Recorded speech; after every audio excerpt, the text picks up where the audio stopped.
Saludos a todos y bienvenidos. Mi nombre es María Villarreal. Yanelis Atencio. Soy Jesús Barría. Mi nombre es Milagros Ortega. Mi nombre es Nayeli Rujano y somos estudiantes de la Universidad de Panamá con sede en la provincia de Veraguas y estaremos tratando los contenidos de la filosofía del derecho. Sin más que agregar, comenzamos.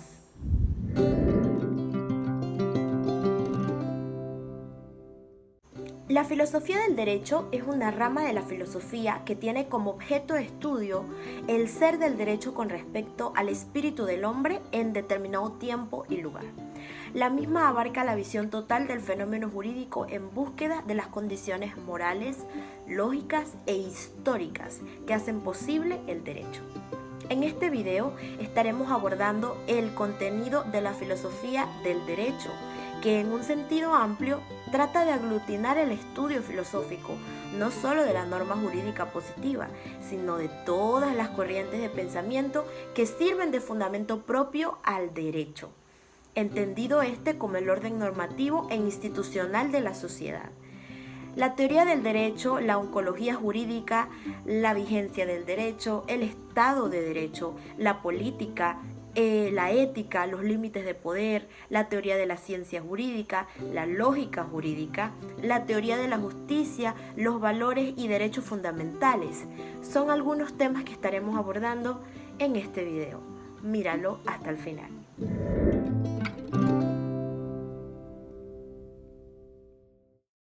Mi nombre es Nayeli Rujano y voy a hablar acerca de la teoría del derecho u ontología jurídica. En sentido amplio podríamos decir que la palabra ontología designa la existencia de cosas, de un mundo que está más allá del conocimiento sensible, que condiciona la decisión práctica del hombre. En la filosofía del derecho es indispensable la consideración ontológica de los temas jurídicos. Ahora bien, si hablamos de la ontología jurídica, en primer lugar es para distinguir esta disciplina de la teoría general del derecho. En segundo lugar, para sostener los fundamentos del derecho o del razonamiento jurídico. No siempre son arbitrarios o puramente convencionales, sino que se revisten de cierta necesidad. En tercer lugar, si por necesario entendemos aquello que es y no puede ser de otra manera, para indicar que el problema fundamental de la ontología jurídica es para determinar la noción del derecho, lo que es derecho, es decir, su esencia.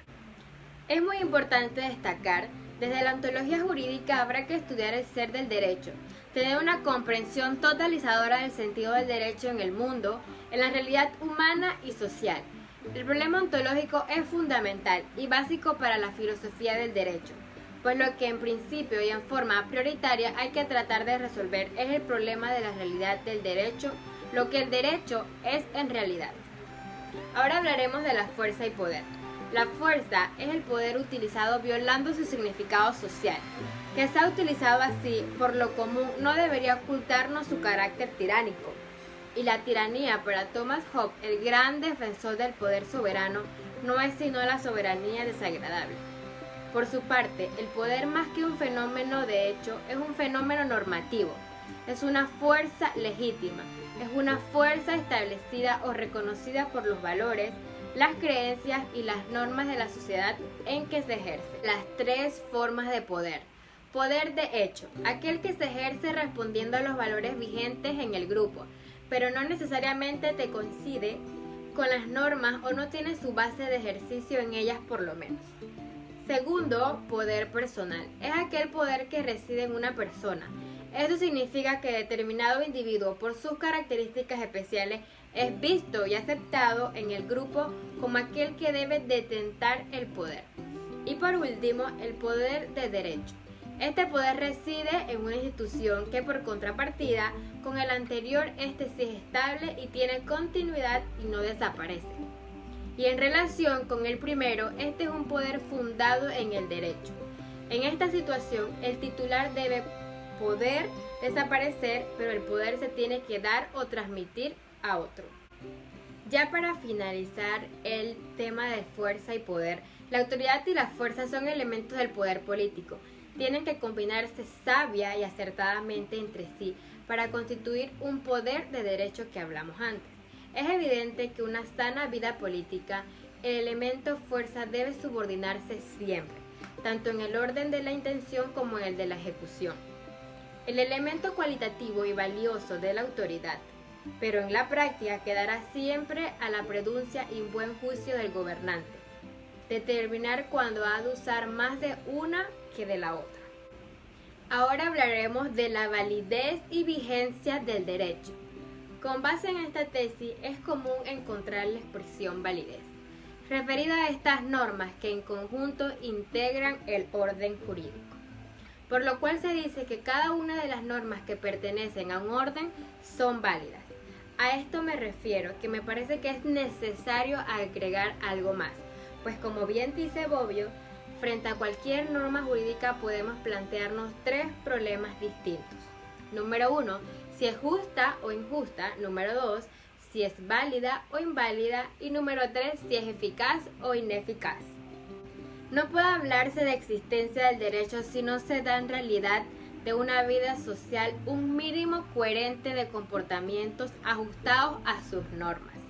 En este sentido, es muy cierto que, si bien la validez del derecho no se confunde con la eficacia del mismo, un mínimo de eficacia es una condición necesaria para que pueda hablarse de un orden jurídicamente válido y por tanto vigente.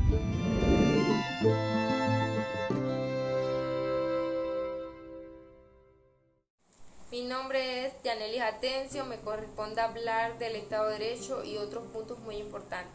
Desde la antigüedad, el problema de la relación entre derecho y poder fue planteada con esta pregunta: ¿es mejor el gobierno de los hombres o el gobierno de las leyes? Platón, al distinguir el buen gobierno del mal gobierno, responde: los gobernantes deben ser los servidores de las leyes en una ciudad donde la ley está sujeta y no tiene fuerza. Veo muy cercana su ruina, pero allí donde la ley reina sobre los gobernantes y donde los gobernantes se hacen a sí mismos esclavos de la ley, veo nacer allí la salvación y con ella todos los bienes que los dioses otorgan a las ciudades. Su discípulo Aristóteles, al referirse a la Constitución de Atenas, señalaba: el tribunal o consejo del Areópago era el custodio de las leyes y supervisaba la labor de los magistrados, a fin de que gobernaran de acuerdo y en conformidad con las leyes. El Estado democrático de derecho, en cuanto a la idea regulativa, significan palabras de Atienza, el sometimiento del Estado, del poder, de la razón y no de la razón al poder. La política, el derecho y la ética. Derivado del adjetivo de polis, tenemos la palabra politikos, el político, politique, la política, y político, los políticos, que se refieren a todo lo relativo a la ciudad, al ciudadano, a lo civil, a lo público y por lo tanto a lo social y a lo sociable. El término política nos ha llegado por influjo de la gran obra de Aristóteles titulada Política, que se debe considerar según Bobbio como el primer tratado, aunque su maestro Platón ya había escrito un diálogo, el Político, sobre la naturaleza y funciones y parte de ciudad-estado y sobre las diferentes formas de gobierno, principalmente con el sentido de arte o ciencia de gobierno. En un principio los griegos atendieron que la polis tenía como fundamento ontológico la naturaleza humana y por ello tuvieron de política un sentido eminentemente moral. El fin de la política. Toda acción por lo general es motivada por algo, encaminada hacia algo.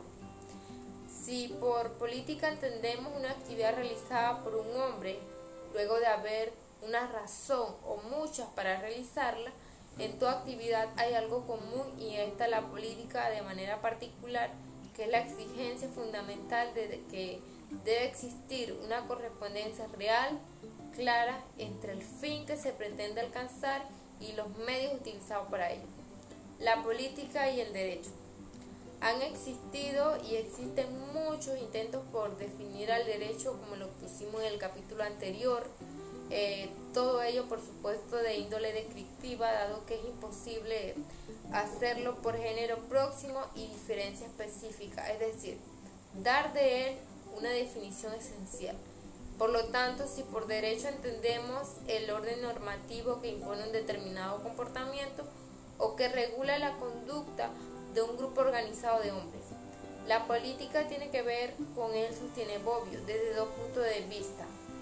1. En cuanto la acción política se lleva a efecto a través del derecho. 2. En cuanto el derecho delimita y disciplina la acción política. Bajo el primer aspecto, el orden normativo es producto del poder político. La política y la ética. Debemos aclarar la diferencia o el significado que tiene la política y la ética. Con este apartado no se trata de hacer un estudio amplio que abarque todos los problemas que comprende la ética. El fin que se pretende es plantear y aclarar si existe o debe existir relación de esta disciplina con la política y el derecho. Pero antes de llegar a esto, es preciso indicar por lo menos qué se entiende por esta disciplina y cuál es su razón de ser. En un principio diremos que la ética no es un orden dado de una vez y para siempre, pues la concebimos como una exigencia, como una demanda, como una actitud, y si se quiere también como una inquietud, la inquietud moral, la sed de justicia. Tendremos que decir que la ética está siendo siempre buscada. Mi nombre es Milagros Ortega y estaré hablando de los límites del poder y la teoría de la ciencia jurídica. Después de haber analizado los puntos anteriores, el poder y la fuerza, la validez y la vigencia del derecho, el Estado de Derecho, la política, el derecho y la ética, nos queda claro que entre ellos la relación es necesaria y exigida, por lo cual forman un entramado con tal consistencia que se constituyen como una condición para que la comunidad social tenga la posibilidad de vivir y desarrollarse como humana que es. No obstante, sabemos que esto es cierto, pero también debemos tener presente que en el centro de todo ello está el hombre, que entre otras cosas, cuando asoma a su vista y a sus manos la posibilidad de disfrutar de poder, siempre estará propenso a abusar de él y a caer en la arbitrariedad. Ese anhelo del poder, sea grande o pequeño, es un fuerte estimulante para el hombre. La aspiración a dominar sobre otros hombres expone al individuo a luchar por conquistar un poder y ejercitarlo.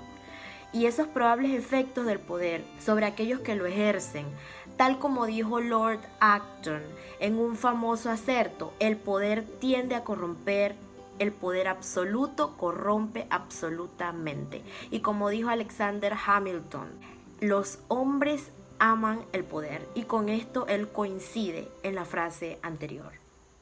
Por todas estas razones es necesario señalar y especificar con claridad y decisión los límites a los que en el ejercicio de poder, es decir, quienes lo detenten saben respetar. Se entiende que el poder que ahora ocupa nuestra atención no es ni el poder de hecho ni el poder personal, sino el poder de derecho. Es el poder institucional, el político, es decir, el poder del Estado, el que es estable, instruido, que necesita para su permanencia de una organización. Y esta le viene dada por el mismo derecho, que no solo lo organiza, sino que lo legitima. Pero curiosamente el derecho legitima al poder político en cuanto que lo organiza según sus criterios, es decir, los criterios de la justicia. Pero la organización jurídica del poder, por tanto, limita los alcances del mismo, porque tales alcances están definidos, determinados, delimitados por el derecho, que por consiguiente no puede ir más lejos de lo establecido por el ordenamiento jurídico, que en tanto quiera permanecer como poder jurídico y no quiere intentar ser un poder arbitrario, rebasando los límites establecidos, abusando del ejercicio del mismo. Para que no se pueda abusar del poder, es preciso que por la disposición de las cosas, el poder frene el poder. Esto señala la necesidad de la distribución de poderes que se erigirá a través del tiempo con el carácter de propuesta perdurable por la aceptación de la misma en la mayoría de los estados del mundo, teniendo como referente la libertad y la vida de los ciudadanos.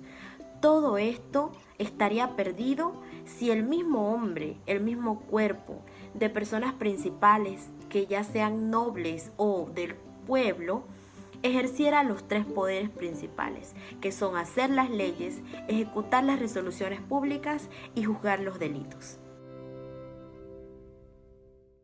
La teoría de la ciencia jurídica se trata de una teoría del conocimiento jurídico o epistemología jurídica que consistirá en la reflexión crítica del derecho y sobre la actividad científica propia del jurista, que también estudia las metodologías, los procedimientos lógicos utilizados en la argumentación jurídica y en el trabajo de aplicación y realización del derecho.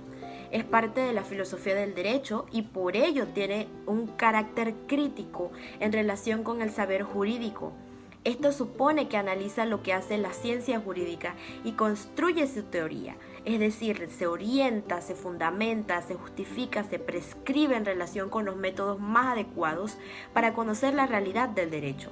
Y por lo tanto, de acuerdo con lo planteado, la teoría de la ciencia jurídica tendrá como objeto de estudio el problema de cientificidad del derecho, la situación del derecho en el panorama general de los conocimientos científicos actuales y los problemas lógicos y metodológicos que plantea la actividad científica y práctica del jurista.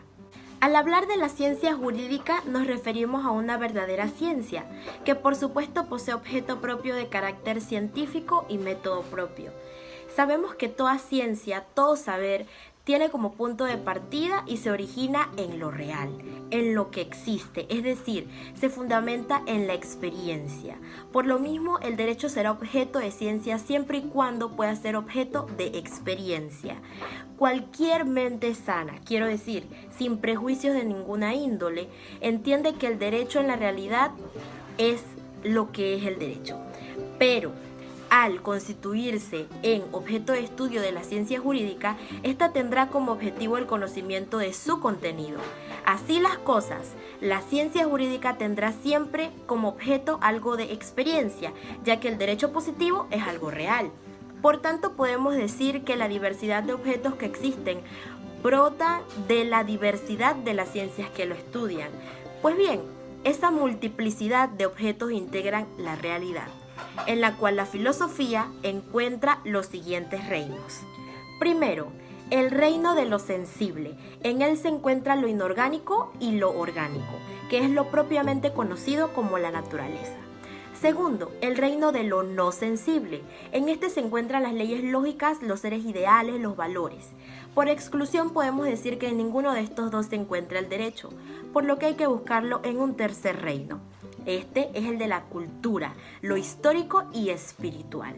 Aquí se encuentra el derecho, porque es algo que el hombre necesita para convivir por naturaleza, por lo tanto debe crearlo. Cabe decir que una misión fundamental de la filosofía del derecho es estudiar al mismo como fenómeno de la cultura, porque sólo así se puede ver verdaderamente comprendido el mismo. Lógica jurídica. Estudiando la misma, sostenemos que ésta se fundamenta en la lógica desde el punto de vista material. Diría Legaz y Lacambra, la parte de la filosofía del derecho que como teoría de la ciencia jurídica estudia el método formativo de los conceptos jurídicos. Suele llamarse lógica del derecho. La lógica jurídica es a su vez lógica fáctica, lógica de los hechos y no solamente lógica deóntica o lógica de normas. Por un lado, de la lógica de los juristas, entendida como el análisis lógico de los razonamientos, y estos efectúan en el proceso de establecimiento, interpretación y aplicación del derecho, de lo que podemos deducir que si bien la argumentación jurídica no puede reducirse a la lógica, ésta desempeña en aquella un papel de suma importancia, por lo que el análisis de los conceptos básicos del derecho, en que consiste la teoría general del derecho, no puede hacerse hoy día a espaldas de la lógica. Y por otro lado, de la lógica del derecho, esto es el análisis formal de las normas y de los sistemas normativos. A esta se le suele denominar lógica de las normas.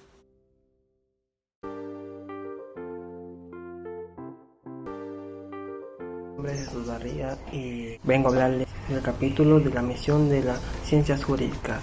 La ciencia jurídica es un stricto sensu de una lógica del derecho. Es un sistema que tiene conceptos fundamentales, pero también de manera particulares, en donde se utilizan todas las reglas, normas y muchas cosas que conllevan al derecho. En ellos podemos encontrar la jurisprudencia. La misión jurídica es una misión muy especial, constituida por las actividades fundamentales de interpretación, contribuir, sistematizar, Ahora veremos interpretar. ¿Qué significa interpretar? Podemos encontrar la palabra interpretar en varias cosas, pero cuando escuchamos principalmente interpretar pensamos en el derecho. Pero también hay otros lugares que podemos utilizar la interpretación, por ejemplo, lo que es la Biblia, libretas musicales, muchas otras cosas. Cuando queremos saber algo, su origen, su definición, allí es donde entra la interpretación de cualquiera de las cosas anteriormente mencionadas, ya sea su concepto, su origen, su historia, de cómo fue hecha, planteada y creada. La palabra interpretar viene del latín interpretor, ari atus, que significa establecer, explicar y descifrar. En el siguiente término, que es construir. Según la teoría jurídica que señala Navarro, en el derecho es usual la interpretación de todas las normas en las cuales se van creando a medida del tiempo. No solo basta de eso, sino también de la interpretación para así crear y construir nuevas normas jurídicas en la materia del derecho. El material jurídico siempre está preciso para una decisión jurídica y resolver un problema en un caso dado. Y gracias a lo que es la construcción de las normas y derechos se puede llevar a cabo dicho. El siguiente término va a ser sistematizar. Para llevar la interpretación del derecho se debe llevar un largo proceso en el cual se necesita sistematizar las normas para así que un legislador pueda dar una decisión basada en los datos recogidos. El término sistematización nos lleva a un conjunto de normas y a sus consecuencias lógicas para llegar así a un sistema de normativos. Valorar. La valoración no se puede quedar fuera de las actividades de la ciencia jurídica. Si dejamos fuera la valoración, es igual que dejarlo sin contenido. Sería lo mismo que decir que la ciencia jurídica está desprendida de la realidad humana, que es la teleología y permeade, que está llena de valores. Ahora bien, cuando hablamos de valorar, hablamos de calificar algo como preferencia, estimando que tiene mayor calificación que otras preferencias de nosotros mismos. Es evidente que el derecho es objeto de valoración, por ser la realización de un punto de vista sobre la justicia. Pero esta dimensión ontológica también puede ser formal, porque no implica contenido determinado. Y ahora abarcaremos lo que es la teoría de justicia o axiología jurídica. El hombre siempre tiene muchas expectativas, siempre busca vivir en justicia. Su vida social se practique, se realice lo que consideramos nosotros como justicia. Y todo lo que conlleva con ella o se relacione a ella, el hombre, el ser humano, no puede renunciar. Así que la axiología jurídica tiene como fundamento o objetivo el estudio de esos valores fundamentales, junto a sus fines y deseos que quiere alcanzar. En las palabras de García Márquez, esta es la parte de la filosofía del derecho que tiene por objetivo estudiar el valor, cuya realización debe tener su centro en el derecho. Todo derecho tiene sentido de realizar una serie de valores, como indica Elías Díaz. Se deberá tener en cuenta lo que es el derecho.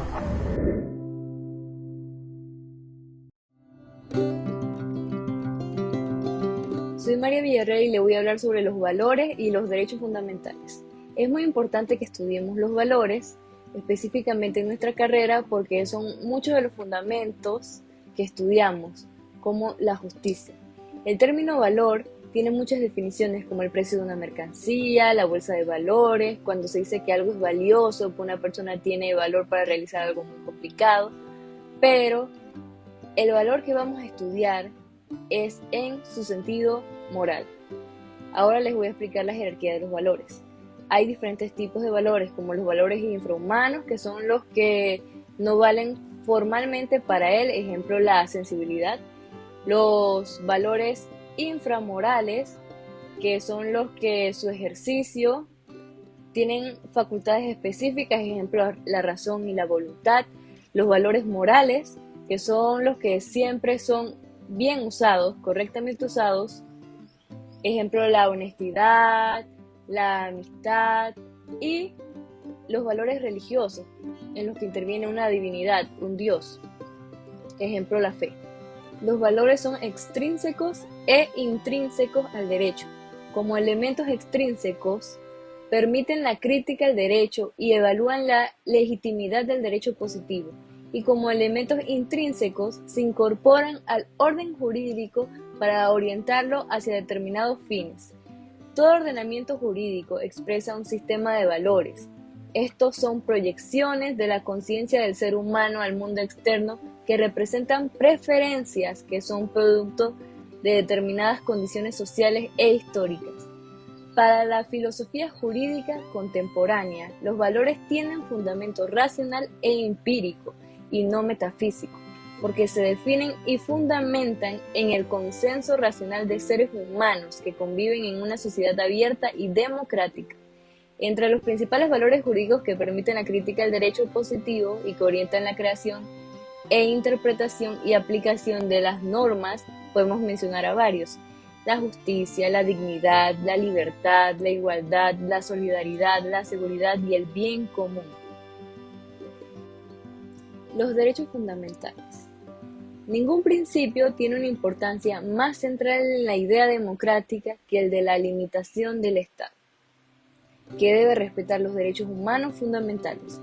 El reconocimiento de los derechos fundamentales que limitan el poder del Estado es indispensable para la existencia de la democracia. Los derechos que se desprenden del ser del hombre, de su dignidad, por ser persona, es decir, que el ser humano merece ser respetado y protegido en sus derechos por lo que es, y no por lo que tiene o por aquello que aparenta ser ante sus semejantes. Los derechos sugieren igualdad, en razón de la cual la demanda de justicia es generalmente la igualdad de derechos, de todo lo cual se puede desprender que la justicia tiene que ver tanto con desigualdad como igualdad, con atribución y retribución, como con distribución. La Declaración Universal de los Derechos Humanos, adoptada por la Asamblea General de las Naciones Unidas en 1948, comienza con las siguientes palabras: considerando que la libertad, la justicia y la paz en el mundo tienen por base el reconocimiento de la dignidad intrínseca y de los derechos iguales e inalienables de todos los miembros de la familia humana. El primer artículo afirma que todos los seres humanos nacen libres e iguales en dignidad y derechos, y dotados como están de razón y conciencia. Deben comportarse fraternalmente los unos con los otros. Lo anterior es prueba de que los documentos internacionales más importantes en materia de derechos humanos advierten que la dignidad humana es la base de derechos y de instituciones jurídicas y políticas. En la actualidad, muchos son los estados del mundo que aspiran a la positivación de los derechos humanos, con lo que, según los doctrinarios en la materia, estos adquieren la categoría de derechos fundamentales al mismo tiempo que se deciden, porque esa dignidad humana de la que hablamos en este momento quede reconocida en sus textos constitucionales como base de los derechos fundamentales. Tal es el caso de la Ley Fundamental Alemana de 1949, cuyo contenido inicia en su artículo 1 con lo siguiente: protección de la dignidad humana, vinculación del poder estatal de los derechos fundamentales, y con la reafirmación de esa dignidad en el apartado 1 del mismo artículo. La dignidad humana es intangible, respetarla y protegerla es obligación de todo poder público. La Constitución Española de 1978 hace lo mismo al establecer en su artículo 10 lo siguiente: la dignidad de la persona, los derechos inviolables que les son inherentes, el libre desarrollo de la personalidad, el respeto a la ley y a los derechos de los demás son fundamento del orden político y de la paz social. Esperamos les haya gustado el video. Y para finalizar, una siguiente reflexión sobre lo que se debe hacer desde la filosofía del derecho. En el campo de la filosofía del derecho es muy amplio, abarcando una pluralidad del tema que se puede encontrar en lo que cabe considerar como propio la teoría del derecho, de la teoría de la ciencia del derecho, así como la teoría de la justicia. Por eso, es evidente que cuando se pretende apuntar alguna reflexión sobre lo que se debe hacer en la filosofía del derecho, estar completamente ausente de ánimo, como creo que podría ser de otra manera. Si se ha de evitar caer en una especie de perfeccionismo ridículo, indicar un curso concreto de la acción por parte de los filósofos del derecho, lo que pretendo es simplemente, por una parte, señalar la actitud propia del derecho, que antes se ha caracterizado como totalizadora, racional y crítica. Debe complementarse con una categoría, que es la de la comprometida, y otra por parte del compromiso filosófico del derecho. Es el mejor, que permite subrayar la especie de protagonismo que ha de tener actitud crítica del filósofo del derecho, de los temas propios de la teoría jurídica y la teoría de la justicia. Muchas gracias por ver el video. Si tienen alguna duda pueden verlo en el comentario acá abajo, en la cajita de comentarios. Espero que lo hayan disfrutado.